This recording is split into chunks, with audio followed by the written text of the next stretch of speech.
Phenomenology, Rose here, and today we're just going to review some of these short pieces you can find on Medium that are about thinking, mental models, epistemology, all things that I think we desperately need today, and we don't learn enough about. We're taught what to think, but not how to think, even by people that claim they're going to teach you how to think, not what to think.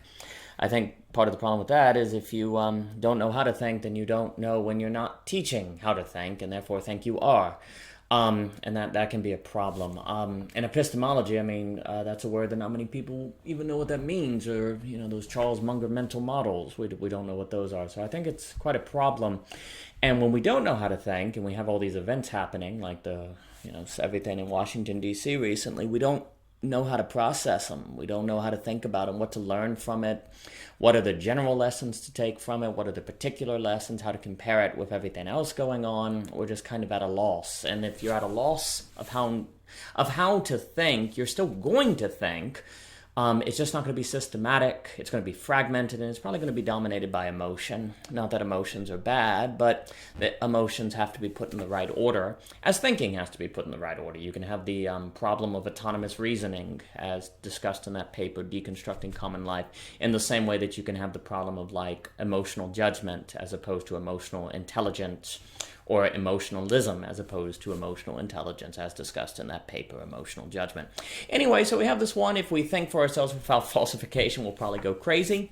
This is based on the work of Karl Popper and really points out that everything in us wants to verify, that we're not naturally prone to falsify. But you see, the problem is we can pretty much verify anything we want to verify. We can always just change the standard of justification, the amount of evidence we need to disprove ourselves. And so we can always find reason to believe what we want to believe. And very problematically, if we start believing something that's wrong or even crazy, it will kind of be a Thomas Pritchett novel, and we're just going to sink forever deeper into that craziness because we'll always find reason to believe it. There's that phrase, the road to hell is paved with good intention, where you could kind of say the road to insanity is paved with verification. So there's that one. Then we have this one called On the Term Subjective, and this one's just going to point out some problems with the term subjective. It kind of implies that if everything I experience is subjective, then everything I experience is a subject to me, and therefore something I own and control, as opposed to something I need to learn to live with. So there's some unintended consequences with the term subjective. I'm not saying that everything about the idea behind the term is wrong, but the word can have some problematic connotations. We also have this structural symmetry in argument. Here I argue that I think if you listen to the arguments on the side of the right and left, they're very similar about the other side. They kind of mirror one another. You'll see people say, well, the protesting in D.C. wasn't bad because look at the stuff in Portland. And then you'll have the people in Portland say, well, the stuff in Portland wasn't so bad because look at what's happening in D.C. And there's kind of this mirroring going on. And the problem with that, of course, is that you don't take seriously people that disagree with you. You don't listen to them. And you create this kind of fortress where you don't have to take them seriously. You have this other one, Phenomenology as a method for avoiding formalism. And here I want to argue that what we need to do today is to move away from trying to create philosophical systems based on certainty, and instead work in the direction of collections of philosophical observations based on confidence. I tried to do this in the paper on beauty or on love, where instead of trying to have a system or formulaic definition of beauty, I try to base it on phenomenology. And I think phenomenology might be how we can find a middle ground between avoiding being overly systematic but also totally relative. Because if we become beauty's just in the eye of the beholder, well, it loses all its power, right? And then it's just merely taste.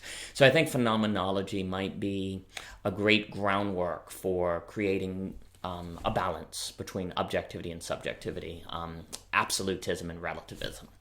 We have memory is the mind's air, which is going to argue that all thinking is, the precondition for thinking is memory, and that if we don't have good memory, or we don't train our memories, we're not going to be able to find patterns, and we're not even going to be able to think well. Our thinking is just going to be a kind of a collection of fragments and glimmers, but nothing's going to add up, so memory matters. The next one, certainty, entails a lot of unintended consequences, and Here we're going to point out that if the intellectual goal of our lives is certainty, then with a single doubt we lose the goal. However, if the goal is confidence, we can have doubts and even many doubts and not lose what we're after. Additionally, if the goal is certainty, diversity of opinion, people, and so on become threats. But if the goal is confidence, diversity is a good thing because it tests our confidence and helps us make it stronger. So that's going to go through why we need to move away from certainty to confidence. And that's written about in a lot of O.G. Rose stuff. Next one is stories, the structure of life in fiction. And that's the idea that reality is more like a story than a collection of facts. And yet when someone claims something is like a story, we tend to associate it with being fictitious. And yet, if our experience in the world is more like a story than a collection of facts, then if we discount anything structured like a story, we discount our very experience of the world. And you can't have a real world understanding unless you take subjectivity into account. So we need to get more sophisticated than just assuming that story equals fiction.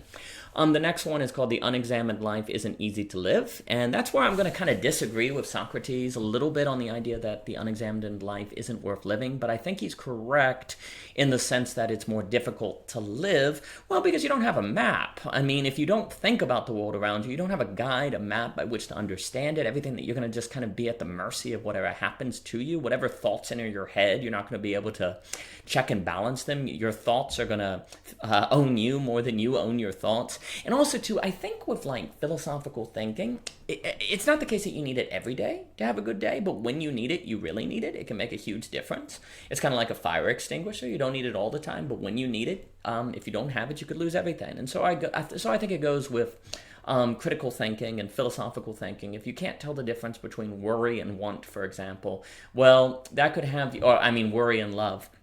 Well, that could have some big consequences on your relationships because you could be worrying about them, thinking you're loving them, and causing distance to form between you and that person because you can't tell the difference. So it matters. Another one, what is the meaning of my life? Instead of asking that question, if that question doesn't help you figure out what to do with your life, you might want to try asking, what do you find beautiful? Because what we find beautiful tends to be something that is inherently meaningful. And the problem is, I think, with the question, what is the meaning of my life, is that now it's almost so asked and we hear it so much that it's kind of scripted and it doesn't move us. And thus doesn't help us determine the meaning of our life. And so a better question might be, what do we find beautiful? Another one, arguing Hume through a wedding venue. Here I'm just going to try to argue some of the ideas in deconstructing common life through the thought experiment of creating a wedding venue. And here you can see that unless ideas are grounded in practical experience, they tend to be abstractions and not very helpful. The next one, ideas are practically eyes. Here I want to argue that you can't really separate, how we have this idea of practical and abstract. And here I just want to argue that you can't really separate those things because all understandings of what constitutes practical are going to be through your ideas of what are practical. And so you can't separate practical people and idea people. All of us have to be both.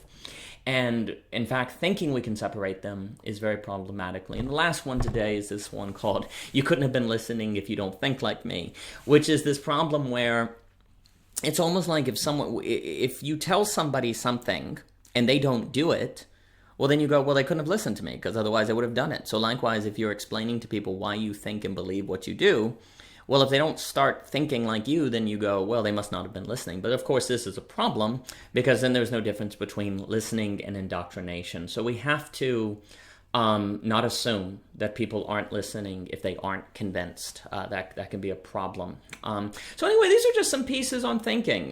There's going to be many more as we get them together on OG Rose, and I appreciate your time. And for more, go to ogrose.com.